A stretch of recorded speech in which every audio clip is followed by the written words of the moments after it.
Bonkgono bana ba babedi ba bone pono e mpe ka mahlo ha ditloholo tsa bona di ne di harolwa ke di-pitbull. Ke mo tshwere di dipedi ntja tsena e mo tshwere ka mona e mo ka mona. Tse di mo hulanya di mo rantanya fitlela ka nakwane batho ba nkuka ba ntlosa ba re ke tloe mono se ka bona ntho e jwalo.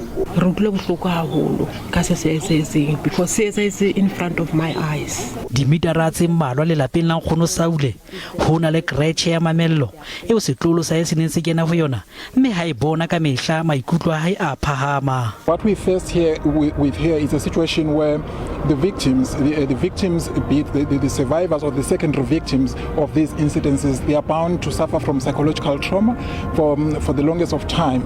So what will be of importance is that if it's an elder or if it's even if it's a child, a survivor of these attacks, they should seek immediate attention, psychosocial intervention. Le ha maikutlo a fapana ka ho hlokala ha bana ba babedi ka lebaka la di-pitbull ho qhomme dingangisano tse ka nnang tsa qobella ho fetolwa ha molao.